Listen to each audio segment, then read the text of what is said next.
Hello, everybody. Thanks, Justin. As Justin so kindly introduced me, my name's Lucy. I'm the founder of consultancy agency 53 Degrees North Media, and for some time now I've been working with indies, brands, publishers, digital studios to help them figure out the intersection between the traditional broadcast space and the digital space in figuring out where is the money, how do we get things made, and how do we protect our rights, and how do we make as much money as we can going forward. I work with digital studios like Cowshed Collective, where I work on their owned and operated channels. I work with historical legacy broadcast indies like Brinkworth, like Monster Films, media agencies, and I'm on the commercial board of S4C and have recently started working with some football clubs, so quite a spread of entities. And everybody wants to know, right, where is the money? That is the key, I think. And we're in a spaghetti-like fragmented ecosystem, audiences, funding models, rights, and it's become a lot more complicated than it used to be, right? Many of us will remember the days of distributors, the days of broadcaster gave us some money, we made some content, and then a distributor sold it all around the world, and it was really easy. But things have become much more fun now. And we're in this world now where it's really, really complicated, and there are loads of different funding models, and our audience is incredibly fragmented all over the place. But that creates such an opportunity.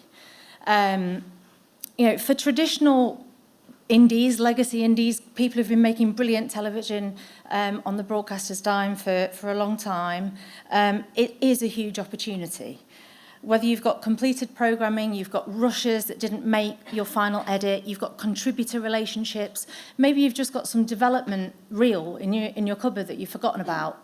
Does that have IP potential? Does that have monetisation potential? Maybe it does, and maybe you have opportunity to monetize what you already have whilst thinking about how you build your direct-to-consumer offering.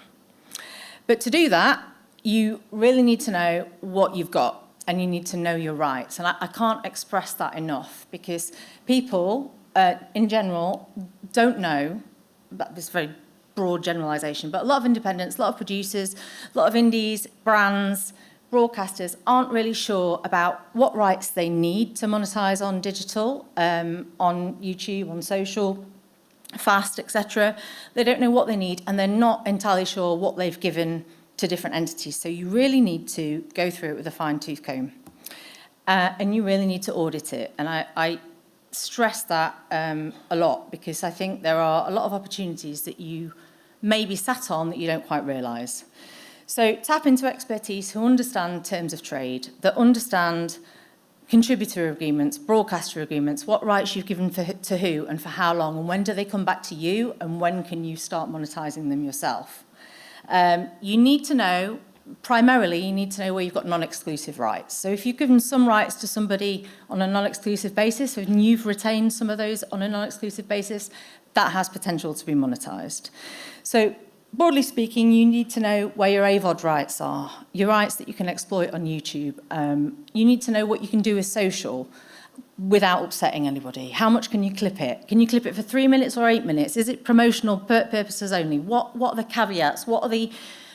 How can you operate, and what opportunity does that give you? Where are your fast rights? And if you've given things to a distributor, what are they doing with it? Quite often I speak to people, and yes, there are lots of distribution companies that are doing brilliant things with digital, and there are many that are doing absolutely nothing. So it's worth looking at, where are those rights? What is their strategy? Is it worth giving them a nudge and say, hey guys, what are we doing here? Have you thought about this? Do you have the right deal in place to aggregate this, to sell it to Amazon Prime Video? Are you doing what you need to do to make the most out of your rights? And there are some examples of some of the things that I've been working on recently that we've managed to exploit existing catalogue in a really meaningful way, starting primarily on YouTube, and looking at building in originals as well, sometimes with partners where it makes sense. So yes, we are very much all aboard to a non-exclusive universe. And for many of us who grew up in a historical broadcasting distribution world, which I did, it means tearing up the rulebook of what you know. Because we used to live in a world where you had to hold on to everything exclusively, and at your peril would you give anybody anything. Everything had to go to one person exclusively for as long as possible. And that was great because they paid you loads of money for it. Unfortunately, that doesn't happen that much anymore. And we're now in a world where aggregating multiple deals, yes, usually after a primary exclusive window, gives you good value for money. Multiple deals are good. Putting your project in as many different places as possible is largely incremental and is going to give you incremental value as time progresses. Clipping is good. Multiple times a week, I have conversations with people, distributors, indies, who don't want their content chopping up because they're used to retaining those rights to make more money later on, or sometimes protecting the editorial integrity of the content.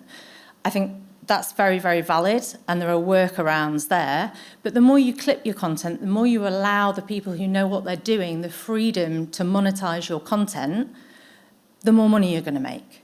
If you allow them to clip it for Facebook, if you allow them to clip it for different platforms, YouTube, Facebook primarily, for monetizing existing content, you're going to make more money. And aggregating, sometimes it makes sense to work with partners to do that. So people like Rights Booster, who for many years have been aggregating content, have got in the game really early and have interesting contracts in place with entities like Amazon Prime Video, so you can get there and you can earn money on a long-term incremental basis. And as lots of people have talked about already, I can't express this enough, that you as producers should be obsessing over your thumbnails. Yes, obsess over your audience, absolutely, but there are lots of examples whereby a small change, using tech, use AI, use optimisation tools, figure out what the audience wants and what you're getting out of your thumbnails, because it really does make a difference when you get your royalty reports. Yes, so be everywhere. Older titles can make good money through fast and VOD incrementally, as you sleep, on a long-term basis. Secret Life of the Cruise 2019, Channel 5, is on, I don't know, upwards of 8, 9, 10 YouTube channels. It's on lots and lots of different fast platforms, Amazon, Pluto, Peacock, and a lot more niche channels. And that is earning long-term incremental revenue for that producer. And there are lots of examples of that. And yes, I think it was valid when people were talking earlier about how AdSense is not the really interesting money. Yeah, absolutely. If you get to the point where you can have brand deals, merch, spin-off events, brilliant. But if you've got premium content that the audience want to watch and you're putting it where the audience is and meeting the audience where they are, you're going to be earning money for something that Channel 5 paid for or your commissioning broadcaster paid for years ago. So look into your rights, audit it, build an audience, and then you can start to think about, hey, I've monetized all this existing catalogue. Now I feel a little bit more risk averse. I feel like I've got something in the bag, some cash in the bank from digital exploitation, and then maybe start to think about your originals strategy. I think a lot of people, indies, are understandably risk averse because you can burn through a shitload of money and have no return. You can whack a load of stuff on YouTube, nobody watches it, well, that was a waste of time. And a lot of people, quite often, people will say to me, oh, I put it on YouTube, it didn't work. Well, yeah, of course it didn't work because you didn't know what you were doing. So I think having experts come to the table that you can partner with, you can learn from, you can figure it out is going to help you.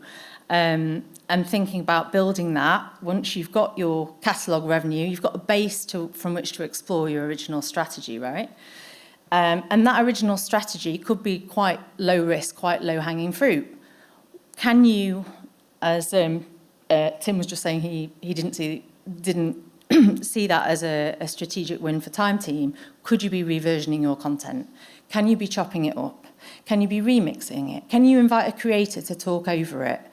Have you got some archive that you can repurpose that isn't a huge, massive overhead, but it could be a win for you in reversioning what you've already got?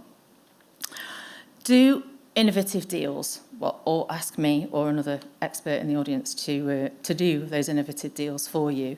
Do deals with people like Simon at Getty, who will do you a very good deal on archive for digital first. Where there is a will, there is a way in this space, I think. And there are entities like Getty, like law firms that are doing digital first deals where you can get stuff made that you might have thought previously, there's no way I can do that on that kind of digital first budget. How is it going to work? Well, if you look where there is a will, there is a way. And I've recently done some stuff in the true crime space that I thought was not possible without getting into a lot of trouble and a lot of headache that I didn't want to know about. But having found a law firm that is willing to do low-cost clearances with a view to broadcast uplift should that happen, Getty doing a digital-first subscription model on archive, where there is a will, there is a way. And then you can think about other ways to be fast, lean and nimble and start to work in that space without the huge kind of overhead that may be a little bit daunting. Certainly something that I think is really important is tech and embracing tech, because although AI might be quite scary, I think it is important to be embracing opportunities to do more with what you've already got and do it faster. Because if you're competing with less than £1,000 an episode content that is getting millions of downloads on Spotify, then you need to find a way to do it, and you need to find a way to do it economically. So things like Opus and Clap for cutting up your content for socials, you can work. Obviously, it needs a human. It needs input and editor to control that editorial integrity, but use that tech, because if you can edit it, if you can edit for social and edit for YouTube in half a day rather than 3 days, why wouldn't you do that? Because you can get more content out there. And think about partners. So think about the partners I talked to before, but think about, do you need somebody to help manage your channel at least while you get going? Do you want to work with people that can optimize for you, utilize thumbnail, if you're going to hire anyone, maybe think about thumbnails, maybe think about channel management. And then there'll be a sort of lower risk, lower hanging fruit way to your originals. And then when you've started to build that, then you can start to think about the revenue opportunities that were talked about at the beginning of the day with another ChatGPT graphic. And now I look at this, it makes it look like you're making loads of money on AdSense, and that's not what I meant. What I meant was that's your foundation of what you're building. And I always say to people, you sort of want the AdSense to help you wash its face a little bit. You don't want to be losing money. And although that is a bit of a journey, like if you do, like, yes, you're not going to be getting super exciting, let's think about Sidemen level brand deals, of course not, but you can make decent money out of your old programming and your remixed and your low-hanging fruit originals. It was shown, there was somebody kindly earlier showed some of thumbnails from a channel that I've been working on with Propagate and Cowshed called Survive Plus. And like the amount of money that makes monthly off old Bear Grylls programs is remarkable. It is a lot more than anybody's licensing that for on linear. Absolutely, definitely is. And I think there are lots of examples of that where you've got old content that nobody is buying that on an interesting broadcast level license fee anymore. But if you are looking at ad share, AdSense revenue, it can be quite meaningful comparative to license fees. And then once you've built your audience and you've got that level of engagement, you are going to start looking at, okay, well now where am I? Now I can start thinking about other ways to monetize. Because increasingly in the brand space, brands want to reach your audiences.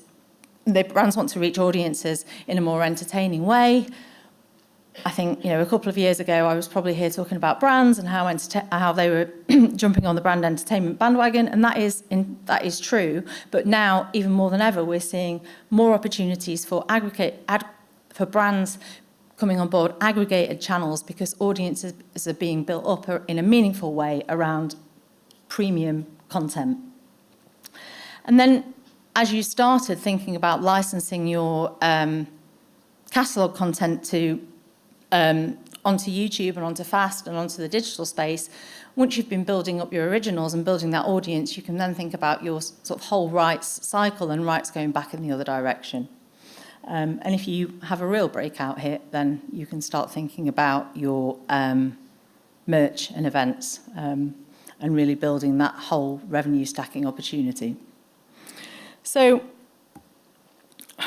to summarise, I think what I would say is if you are a catalogue owner or if you're a rights owner, and that might not even be that you're an indie with a catalogue that's gone to a distributor or you've got a portfolio of rights. It might be that you have contributor relationships. It might be that you have access. I think there's so much value in those access relationships. Certainly with people that I'm working with in this space, we're constantly looking for who's got access to contributors that we can shoot easily. How can we reach that audience in an innovative way, in an exciting way, whether it's creator access, whether it's historical broadcast talent access that means that you might have opportunities to create new content, or maybe it's contributor access that people that you've known throughout your time making content for television that you could do something interesting with, because I think there are a lot of opportunities in that space as well. And I'd be very happy to talk about it more. And I think that's about all I've got to say.